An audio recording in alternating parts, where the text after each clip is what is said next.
tantangan dan dukungan apa saja yang dibutuhkan perusahaan untuk bisa mengembangkan bisnis panas bumi ini di tanah air? Ya, menarik sekali nih Mbak Anneke, karena sebetulnya Indonesia ini diberkahi ya dengan sumber daya alam panas bumi yang begitu besar. Dari beberapa riset yang dilakukan lembaga independen, diperkirakan Indonesia ini memiliki cadangan panas bumi terbesar di dunia. Perkiraannya mungkin sekitar 28.000 megawatt atau 28 gigawatt.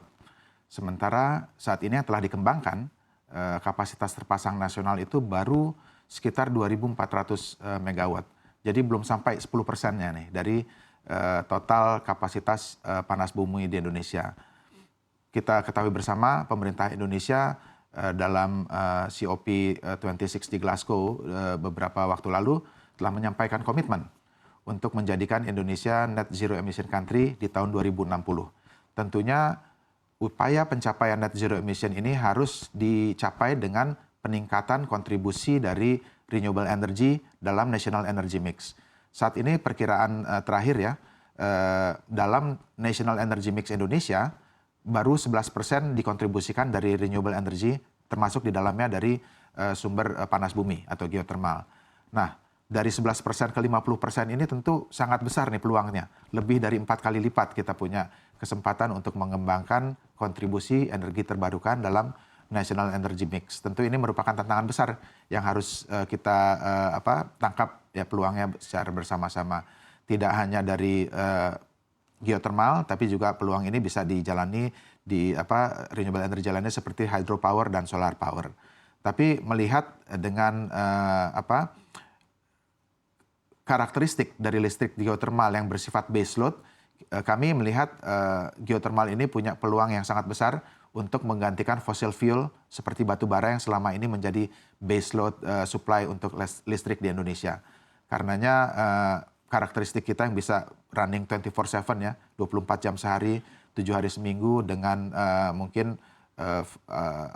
fluktuasi yang sangat rendah, cocok untuk menggantikan sumber daya fossil fuel yang selama ini banyak digunakan di Indonesia. Tentu peluang ini sekaligus juga tantangannya banyak. Karena kalau kita lihat sumber-sumber geothermal di Indonesia ini hampir semua berada di kawasan pegunungan. Kawasan Ring of Fire ya kalau kita lihat mengikuti jalur gunung berapi. Di mana banyak area di pegunungan tersebut infrastrukturnya belum ada. Belum ada jalan, belum ada jembatan, sehingga untuk pengembangan geothermal di area-area baru di pegunungan ini seringkali kita harus lebih dulu membangun infrastrukturnya. Karenanya nanti kita harapkan dukungan dari pemerintah, dari Kementerian PUPR untuk membuatkan infrastruktur dasar ya, untuk seperti jalan dan jembatan menuju area pengembangan geothermal ini sangat kita harapkan. Selama ini kita banyak melakukan sendiri, tentu ini membuat cost of development menjadi semakin tinggi.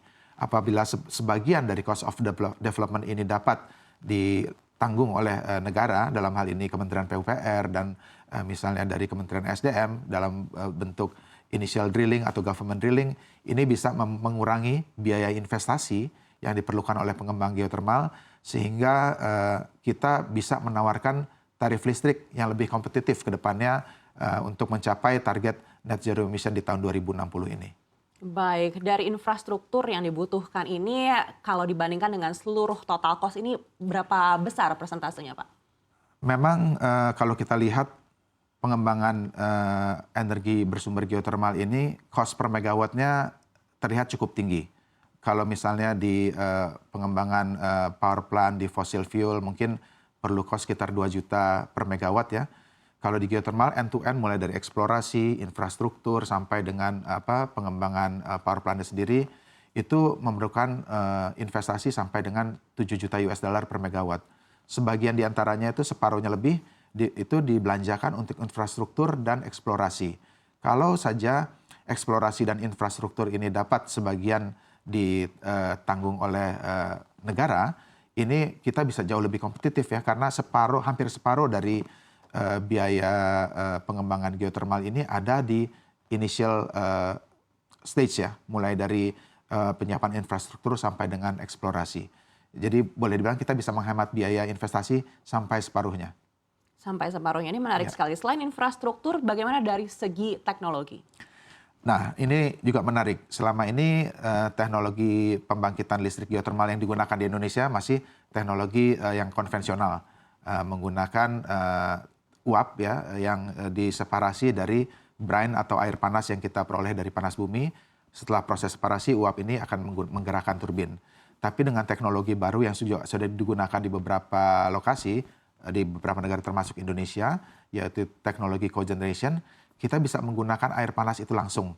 Tidak perlu dipisahkan menjadi uap untuk pembangkitan listrik melalui cogeneration atau brine to power ini. Ini tentunya akan mempersingkat proses pembangkitan listrik dengan biaya operasi yang lebih efisien. Jadi ke depan kita akan mulai mengaplikasikan teknologi cogeneration ini. Saat ini kita telah memiliki satu pilot project di area Lahendong. Kapasitasnya belum terlalu besar, 700 kilowatt ya. Tapi ini sudah berjalan 6 bulan dengan cukup baik. Dan ini menunjukkan bahwa teknologi cogeneration ini bisa digunakan di area-area produksi kita yang existing.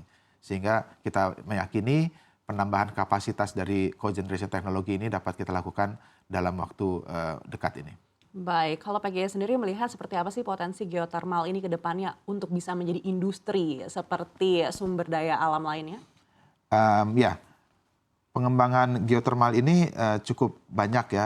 Kalau di luar negeri ada yang pemanfaatan langsung seperti di negara-negara Iceland dan New Zealand untuk memanfaatkan district heating. Begitu juga dengan pemanfaatan wisata geothermal. Mungkin pernah lihat wisata brosur ataupun iklan-iklan Blue Lagoon di Iceland ya. Itu sebetulnya memanfaatkan air panas yang dihasilkan dari pembangkitan listrik di wilayah Iceland. Kita pun merencanakan untuk memperluas segmen bisnis PGE tidak hanya dengan penggunaan-penggunaan yang sifatnya tidak langsung. Karena saat ini kan geothermalnya kita bangkitkan listrik. Itu masuk kategori pemanfaatan tidak langsung. Tapi untuk pemanfaatan langsung seperti geotourism, kemudian district heating dan district cooling, itu bisa kita kembangkan dalam waktu mendatang. Tentu ini memerlukan suatu studi dan riset terlebih dahulu untuk bisa kita kembangkan kepada bisnis-bisnis baru yang berbasis geothermal ini. Baik, berikutnya mungkin boleh dielaborasi seperti apa terkait dengan penjualan karbon kredit sebagai new revenue generator. Lalu berapa share dan juga kontribusinya terhadap pendapatan PGE? Ya, ini menarik sekali Mbak Anake. Tahun lalu 2022 untuk pertama kalinya PGE mencatatkan revenue stream baru dari penjualan karbon kredit. Nilainya baru sekitar 747 ribu US dollar di tahun 2022 yang bersumber dari dua area produksi kita di Karaha dan di Ulu Belu. Nah, ini masih merupakan vintage carbon credit berdasarkan produksi listrik yang kita hasilkan di antara tahun 2016 sampai dengan 2020. Kita saat ini juga sedang melakukan sertifikasi atas beberapa area produksi kita yang lain seperti di Kamojang, kemudian di Lahendong dan Lumut Balai. Kita berharap proses sertifikasi dari power plant ataupun pembangkit yang kita miliki bisa diselesaikan dalam waktu dekat sehingga kita juga bisa mendapatkan revenue stream tambahan dari carbon credit ini. Sepanjang 6 bulan pertama 2023 ini kita kalau dihitung berhasil menghindari emisi karbon sebesar kurang lebih 2 juta ton CO2 equivalent. Kita bandingkannya misalnya listrik yang kita generate selama 6 bulan ini dihasilkan oleh pembangkit listrik fossil fuel, mereka akan mengemisi kurang lebih 2 juta ton karbon. Dengan membangkitkan listrik dari sumber geothermal, kita berhasil menghindari emisi sebesar 2 juta ton ini. Tentunya ini masih memerlukan proses sertifikasi. Apabila sertifikasi ini telah selesai, maka 2 juta ton ini bisa dikonvert menjadi sekian ton CO2 equivalent yang memiliki nilai komersial ya. Dan ini nantinya bisa diperdagangkan baik di bursa karbon dalam negeri maupun di luar negeri. Kita sudah mendengar rencana pemerintah untuk membuka bursa karbon di Indonesia pada September tahun 2023 ini dan PGE sebagai salah satu perusahaan yang telah memiliki karbon kredit selama ini siap untuk berpartisipasi dalam bursa karbon Indonesia pertama yang akan dimulai tahun ini. Baik, berikutnya terkait dengan komitmen ESG di 2022, PGE mendapatkan rating 2 dari Sustainable Fitch. Lalu bagaimana strategi PGE untuk bisa menjaga serta meningkatkan komitmen ESG ini dalam program-program yang akan dihadirkan ke depannya? Ya, ini juga satu hal yang membanggakan bagi PGE ya. Kita tahun lalu di-rating oleh dua lembaga sustainable ya, ESG Rating Agency, satu dari Sustainable Fitch, memberikan kita rating 2 yang merupakan rating tertinggi yang pernah diberikan Sustainable Fitch. Kita juga sedang memproses rating ESG lagi dari Sustainalytics yang merupakan salah satu ESG rating company terbesar ya. Dan pada proses operasi dan produksi PGE selama ini, sebetulnya kita juga telah comply dengan berbagai aspek environment, social, dan governance yang selama ini di-assess oleh lembaga-lembaga rating ini. Secara domestik, PGE juga telah mendapatkan penghargaan tertinggi dalam implementasi lingkungan hidup ini dari Kementerian Kehutanan dan Lingkungan Hidup berupa Gold Proper Award ya. Untuk area Kamojang ini kita 12 tahun berturut-turut mendapat penghargaan tertinggi di level gold ini.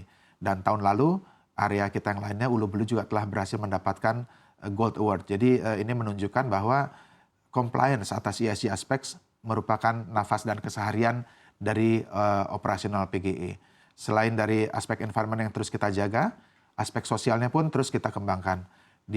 Sebagai contoh misalnya ya, di area Kamojang kita memiliki program konservasi elang atau Eagle Conservation Center di Kamojang yang telah merawat ratusan elang-elang yang cedera maupun yang disita dari pemeliharaan masyarakat untuk kita lepas liarkan kembali. Sampai saat ini sudah lebih dari 150 ekor elang kita lepas liarkan setelah menjalani perawatan di area pusat konservasi elang Kamojang. Di area Lahendong, Sulawesi Utara, bulan lalu kita melepas liarkan kembali puluhan ekor kera asli dari Sulawesi Utara, Makaka nigra namanya atau kerayaki, dan kedua program ini juga disupport oleh BKSDA Kementerian KLH. Jadi keharmonisan kita beroperasi untuk mengenerate listrik ini terus kita jaga juga dengan kemampuan kita dan dalam mengelola lingkungan hidup di sekitar PGE beroperasi. Ini juga menunjukkan bahwa operasi geotermal itu sangat ramah lingkungan, terbukti dari hewan-hewan liar yang ada di sekitar area kerja kita, ini bisa tetap hidup berdampingan dengan kegiatan operasi PGE. Baik, luar biasa sekali. Kita harapkan semua target bisa tercapai untuk PGE dalam tahun-tahun berikutnya.